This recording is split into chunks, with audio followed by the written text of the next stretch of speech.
Metode yang akan kita gunakan adalah GI atau Group Investigation, yaitu salah satu dari model pembelajaran kooperatif yang menggunakan kelompok. Pada model ini, semua siswa yang terlibat dalam suatu kelompok dituntut merencanakan suatu investigasi atau penelitian. Pembelajaran, kita perkenalan dulu sama guru-guru kita yang di depan. Perkenalkan, nama Bapak Abdul Rozi. Nama Bapak Fadil Mahbub. Nama Bapak Muhammad Rifki. Nama Bapak Kami. Nama saya Mario.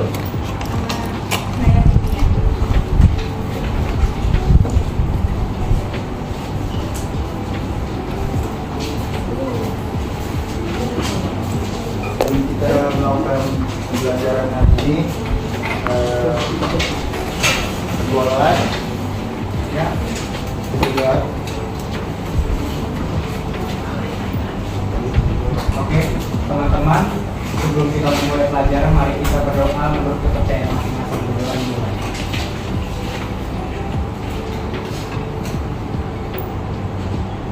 Doa selesai. Terus selanjutnya kita menyanyikan lagu nasional, semuanya yang berdiri.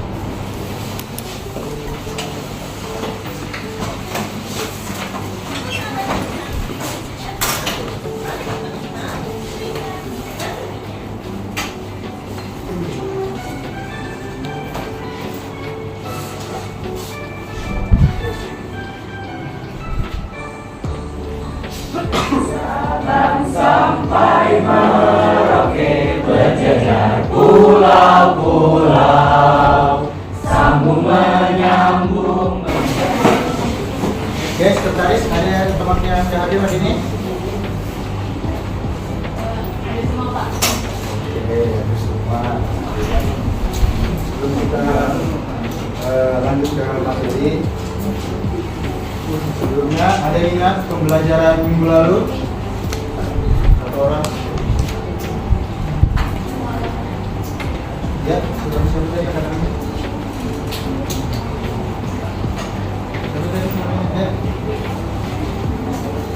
Ya, Intan. Detik-detik proklamasi, Pak. Iya, bisa dijelaskan sedikit? Sedikit aja.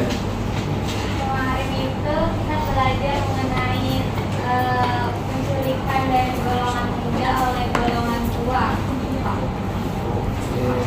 Ya, belajarnya kemarin. Hari ini kita akan belajar tentang sosiologi individu dan masyarakat. Sebelum kalian belajar itu, kita harus tahu dulu apa capaian dan tujuan dari pembelajaran. Capaian pembelajaran yang akan kita capai adalah peserta didik memahami fungsi sosiologi sebagai ilmu yang mengkaji masyarakat, yang memberikan landasan berpikir kritis, analitis, dan kreatif dalam merespons segala sosial yang terjadi di masyarakat. Tujuan mempelajari materi ini adalah peserta didik mampu menyebutkan beberapa konsep sosiologi dan manfaat belajar sosiologi, serta dapat menjelaskan beberapa paradigma dalam sosiologi dan cara belajar sosiologi.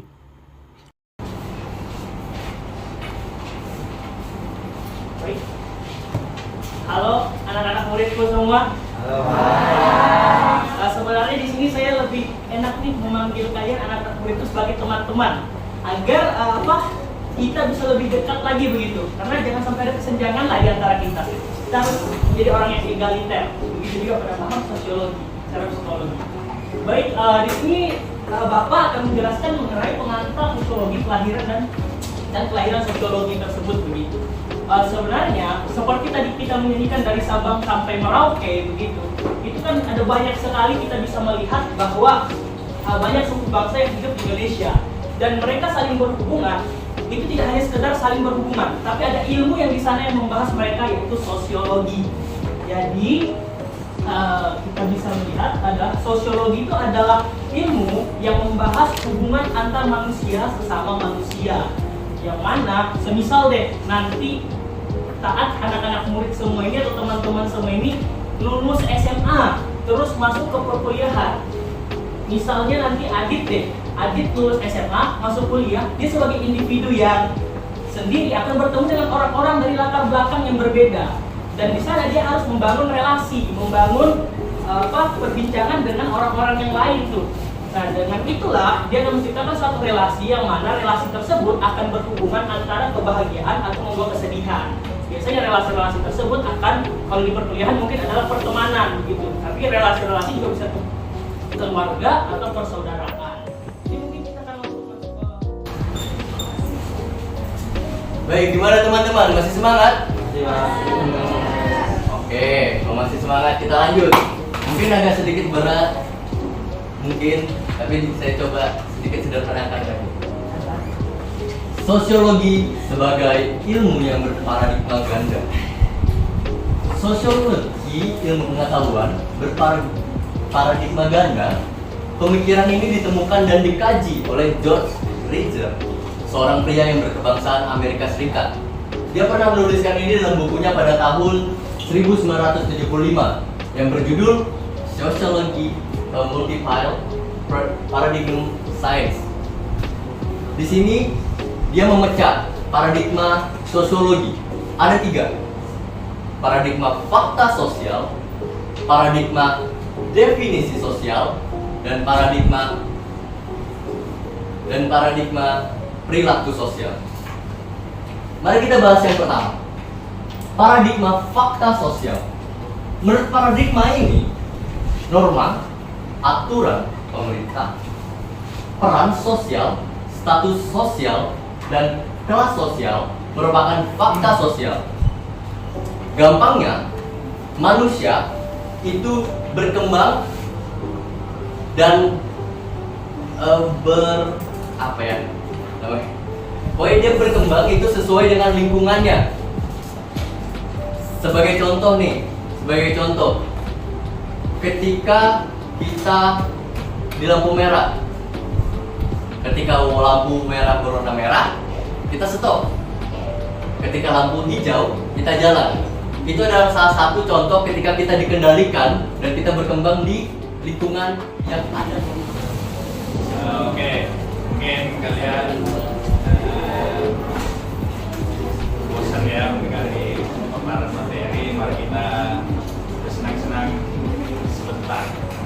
Hari ini permainannya cukup simpel, yaitu Marina bermain di atas menara. Seperti apa tuh Bapak bilang? Ketika Bapak bilang Marina, gerakannya seperti apa?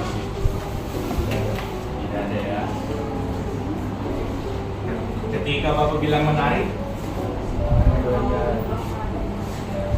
ketika Bapak bilang di atas, ketika Bapak bilang menara, oke, siap ya? siap ya. Kita dulu ya. Oke, Dulu lah ya. Marina menari di atas menara, Marina menari.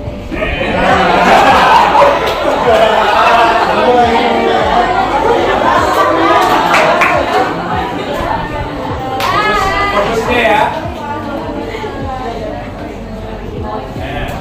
Bisa dimulai ya. Bisa. 1, 2, 3. Marina menari di atas menara, Marina menari di atas menara, menara. Marina di atas Marina. Fokus ya. Coba lagi ya, laju-laju ya. Kita coba yang agak cepat ya. Oke. Ya. 1, 2, 3. Marina menari di atas menara, Marina menari di atas menara, menara, menara.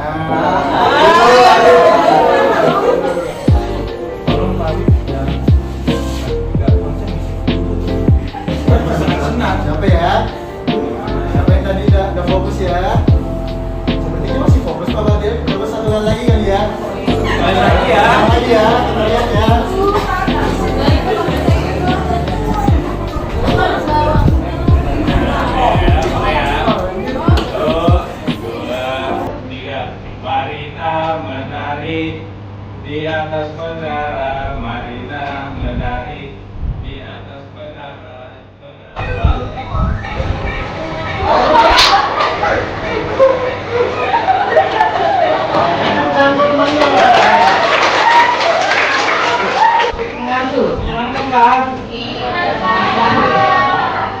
Nah, jadi sekarang kita pembagian kelompok beserta topik atau tema yang akan kalian diskusikan nanti. Sekarang duduk sesuai dengan kelompoknya masing-masing. Kelompok satu di sini, dua di sini, kelompok tiga di sini, kelompok lima di sini, kelompok empat di mana? Kelompok empat di kelompok lima. Langkah-langkah yang digunakan dalam metode GI ini adalah: pertama-tama, siswa ditempatkan dalam kelompok-kelompok kecil. Masing-masing kelompok diberi tugas atau proyek yang berbeda.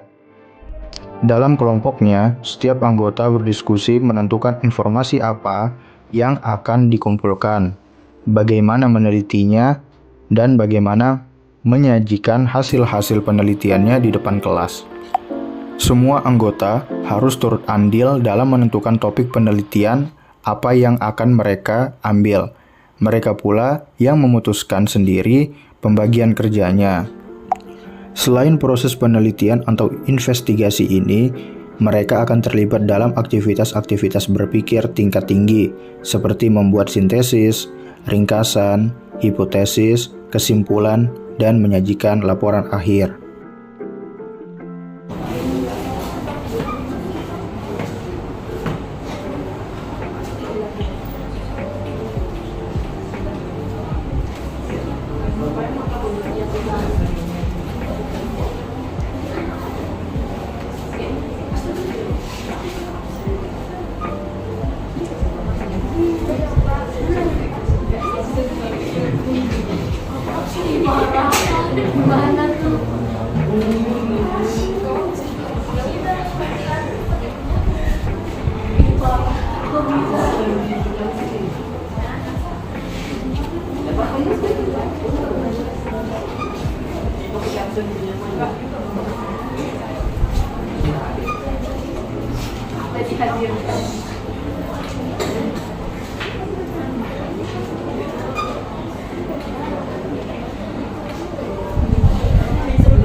Tinggal 1 menit.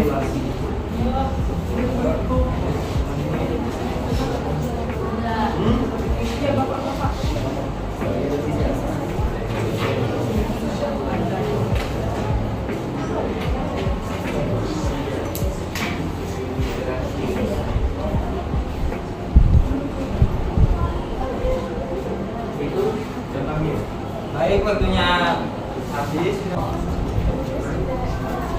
Tinggal 1 menit.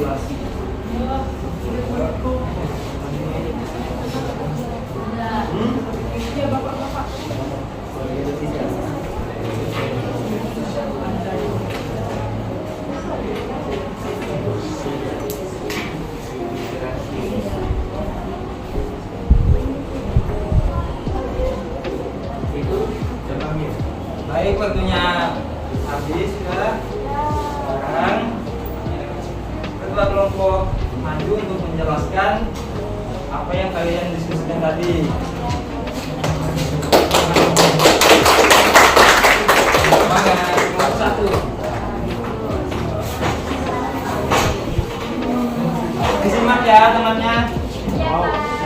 Bisa ditanggapi ya pasti penjelasannya. Saya bisa ditanggapi ya. Kita diskusi ya.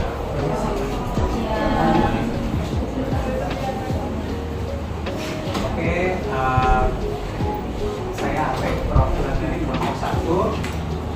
Kami telah mendiskusikan tentang interaksi dan kegiatan sosial. Jadi inti yang kami bisa dapatkan, interaksi ada interaksinya langsung bisa Pak. Oke, interaksi itu adalah semacam atau segala bentuk komunikasi antara individu atau kelompok. Contohnya misalnya antara individu ke individu ialah saya menyapa tetangga di sebelah rumah saya, atau misalnya antara individu ke kelompok, yaitu pemateri dari Kaltim Kece mengisi seminar di seminar nasional di acara Pekan Sejarah misalnya seperti itu. Kita lanjut ke tindakan sosial. Tindakan sosial itu adalah segala bentuk macam tindakan yang mencakup pada kegiatan sosial, misalnya galang dana dilakukan oleh Departemen Humas HMPS.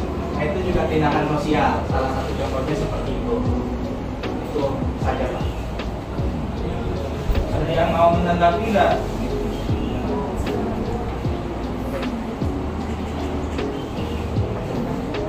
Sudah.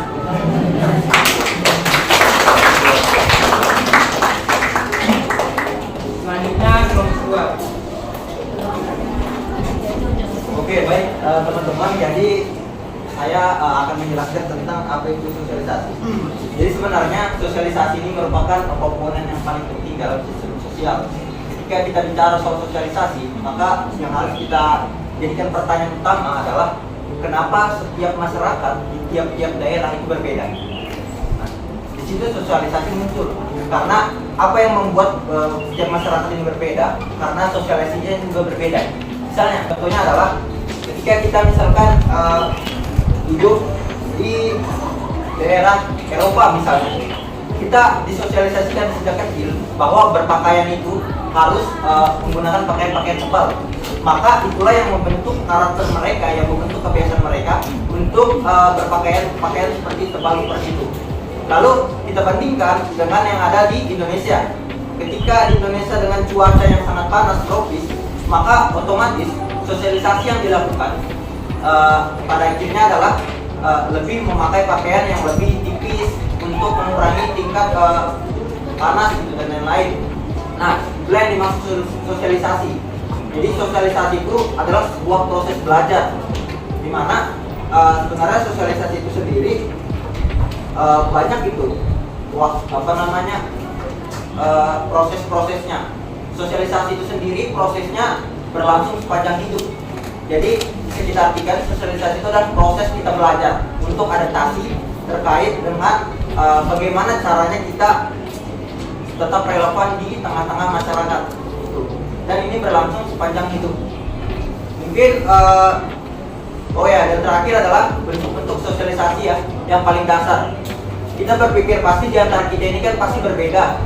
Bagaimana karakter kita, bagaimana cara kita, kebiasaan kita, apakah kita itu adalah seorang yang ya seperti ini, itu kan berbeda kita tiap individu. Nah, bentuk kita itu kebiasaan kita itu dibentuk melalui sosialisasi yang dilakukan. Yang pertama adalah dari orang tua kita. Orang tua kita mensosialisasikan bagaimana cara kita. Kita misalkan masih kecil, diajarkan sosialisasi berbicara dengan logat seperti ini. Itu berbeda dong, misalkan Indah dengan Alia, berbeda logat yang mungkin bahasanya. Lalu juga mengenai cara makan. Cara makan mungkin Alia lebih sering pakai sendok diajar ke orang tuanya, tapi misalkan Indah lebih senang menggunakan tangan, ya kan? Setelah orang tua, maka masuk kepada sekolah. Jadi di sekolah juga seperti itu. Misalkan sekolahnya ada yang heterogen, agamanya sama semua, itu akan membentuk bagaimana dirinya dalam menanggapi perbedaan.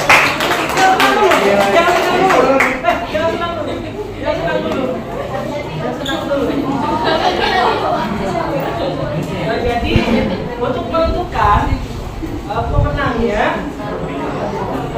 untuk menentukan pemenangnya, di sini Bapak akan memberikan satu pertanyaan. Di sini kalian berdua siapa yang tercepat ya. Jadi nanti teman-teman dapat dilihat dulu siapa yang paling cepat di antara mereka, supaya penilaian objektif bukan dari Bapak gitu.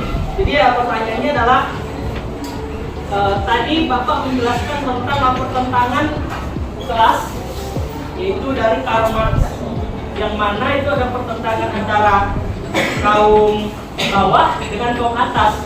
Nah, disebut apakah kaum bawah dalam ungkapan Karl Marx itu? Jangan HP.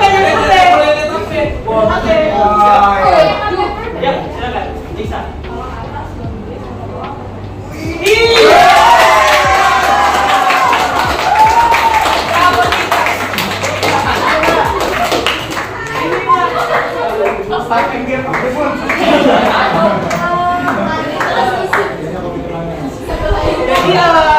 sebelum itu Elisa sebagai murid paling berprestasi di kelas ini.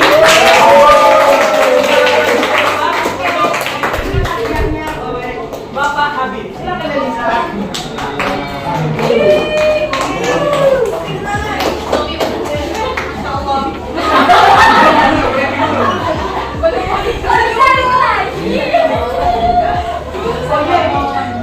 Ini hadiahnya harus diberi.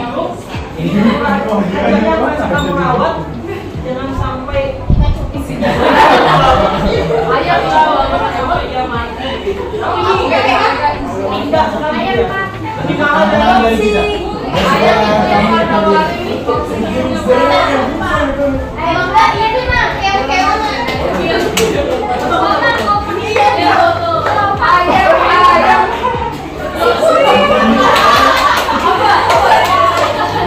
Jangan diguncang.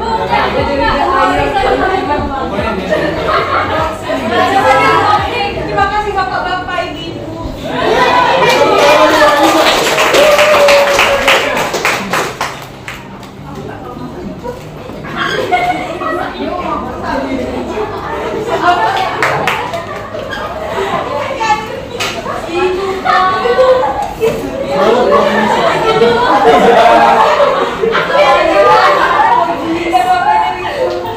Silakan dirawat ya Ibu. Kenang-kenangan dari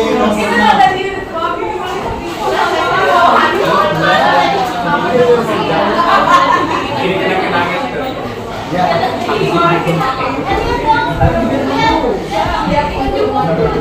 ya. Sebelum kita mengakhiri kelas pada hari ini, kalian sudah banyak melakukan rangkaian kegiatan pada hari ini. Dimulai dari menyimak materi dari Pak Rifki dan Pak Mario, ice breaking dari Pak Fadil, kemudian diskusi yang juga dipandu sama Pak Hafid, dan terakhir mengerjakan soal yang dipandu oleh Ibu Fitri hari ini. Untuk mengakhiri kelas, mungkin saya minta satu orang untuk berikan kesimpulan materi hari ini atau pembelajaran hari ini, kesan dan Bisa.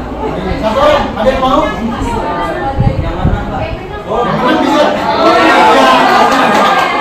Ini ya. Kemarin sih murid terpintar di kelas. Ini Elisa. Berprestasi. Kalau Nanti diapresiasi. Bisa gratis begitu lah. Dapat dengan semua. Bisa Tadi yang pertama itu sebenarnya kelasnya nggak menyenangkan, cuma menjalani. Tapi saya terima kasih banget ya Bapak dikasihkan. Udah besar di gua. Tadi ada dijelaskan oleh Bapak Rifki, yang pertama itu tentang definisi kelahirannya sosiologi.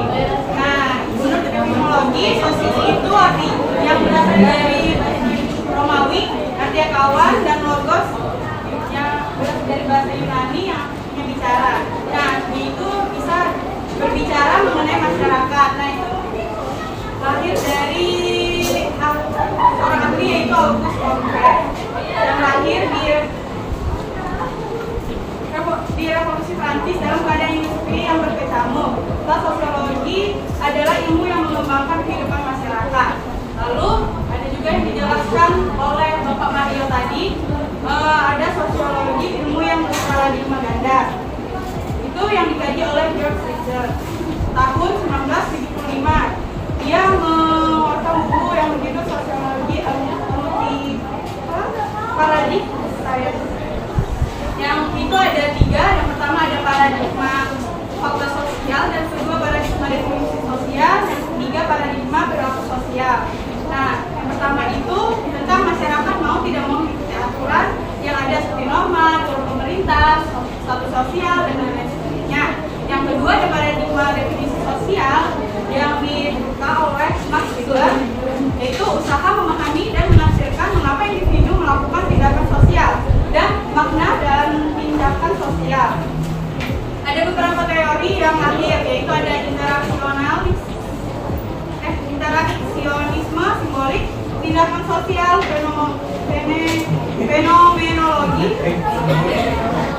ditekankan kepada sosial ini ditekankan kepada subjek. Sudah. Oke, terima kasih. Luar biasa. Tadi saya bilang pelajarannya kurang menyenangkan, tapi dia bisa hafal semuanya gitu. Sebelum kita tutup, semoga ilmu yang kalian dapatkan ini bermanfaat. Dalam kehidupan sehari-hari kalian. Oke, jangan lupa belajar besok. Minggu depan kita akan pelajari tentang pengertian sejarah. Jangan lupa belajar. Mungkin itu aja pembelajaran pada hari ini. Bapak tutup. Sekian, terima kasih. Wassalamualaikum warahmatullahi wabarakatuh.